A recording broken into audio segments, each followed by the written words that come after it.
آپ دیکھیے لوگ علماء کے پاس نہیں جاتے، باباؤں کے پاس جاتے، تعویذ دھاگا، کالا جادو، نیلا جادو۔ جس نوجوان کا کام کرنے کو دل نہیں کرتا اسے جادو ہو جاتا ہے، اور پھر یہ کہ کالی بلی رستہ کاٹ گئی تھی، اور پھر یہ کہ میں باہر نکلنے لگا تو کسی نے آواز دے دی تھی۔ عجیب قسم کی اوہام پرستیوں کا لوگ شکار ہیں۔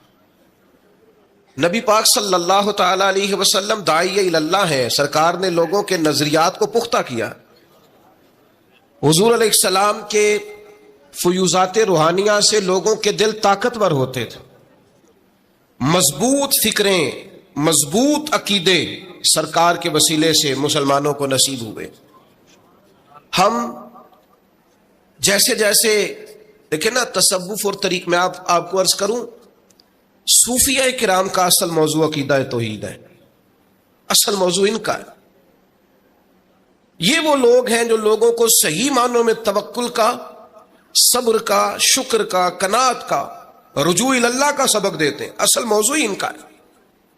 لیکن اب چونکہ صوفیہ کی جماعت میں وہ لوگ اللہ ماشاءاللہ خال خال رہ گئے، اور پھر یہ کہ بیٹھ گئے تعویذ دھاگے دینے والے، زاغوں کے تصرف میں، عقابوں کے نشیمن، نتیجہ اس کا بڑا خطرناک برآمد ہوتا ہے۔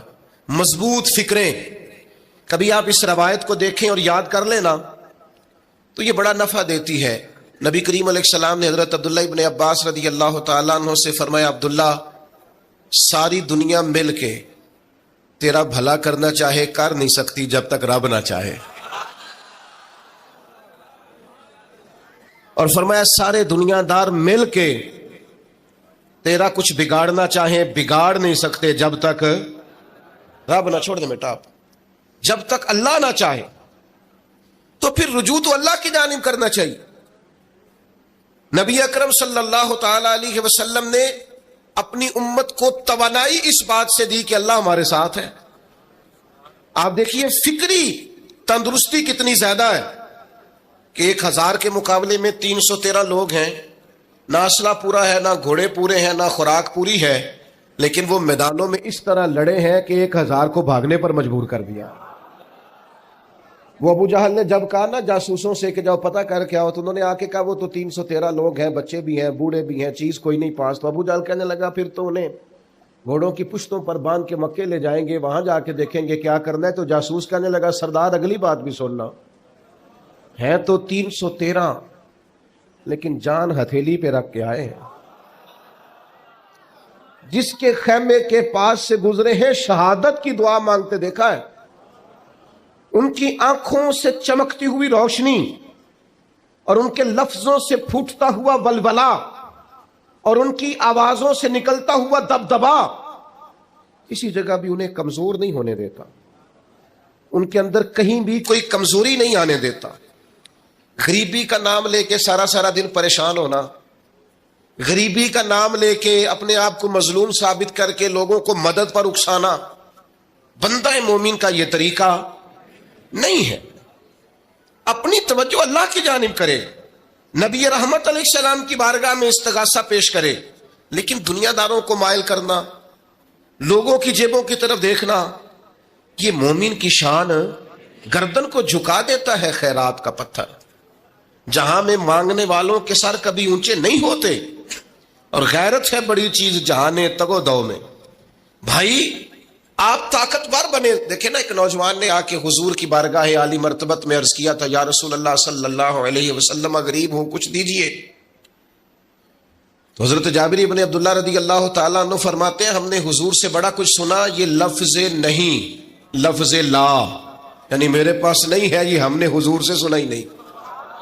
ایسا کوئی محبوب کہیں ہوگا نہ کہیں ہے، بیٹھا ہے چٹائی پہ مگر عرش نشیں ہے، اور ملتا نہیں کونین کو کیا کیا تیرے در سے، بس ایک لفظ نہیں ہے جو تیرے لب پہ نہیں ہے۔ اور یہ فاضل بریلوی رحمت اللہ علیہ کا انداز بھی دیکھیے، کہتے ہیں واہ کیا جود و کرم ہے شہ بتہا تیرا۔ اور یہ ذرا دیکھیے شعری ذوق دیکھیے، واہ کیا جود و کرم ہے شہ بتہا تیرا، نہیں سنتا ہی نہیں، نہیں کیا انداز ہے. اب یہ کیسی زبان ہے اور کیسا یہ محاورے کا استعمال ہے. جو شعری ذوق رکھتے ہیں وہ سمجھیں, کہتے ہیں نہیں سنتا ہی نہیں. کون؟ مانگنے والا تیرا. یا رسول اللہ آپ سے مانگنے والا نہیں سنتا, حضور عطا کرتے. اور ایک جگہ پہ فرماتے ہیں میرے کریم سے گر قطرہ کسی نے مانگا, دریا بہا دیے ہیں دربے بہا دیے ہیں. حضور تو دیتے, پر نوجوان نے جب آ کے عرض کی نا یا رسول اللہ صلی اللہ علیہ وسلم کچھ دیجئے, وہ جوان ہو, چڑھتی جوانی ہو, اور پھر وہ سوال کرے. ہمارے ساتھ ایک دوست پڑھا کرتا تھا, یہ 3 مہینے کی چھٹیاں ہوتی تھی تو وہ مستریوں کے ساتھ مزدور لگ جاتا. ہم نے اسے کہا یار تو مطلب 9th 10th کے اندر مزدوری کرنے جانا, تو کہندا سی یار میں قد میرا ایڈا بڑا, انہاں ابا جی کو مانگ دیا شرم ہوندی. یہ سوچ نوجوانوں میں پیدا ہونی ضروری ہے. اب میں ابا جی سے مانگوں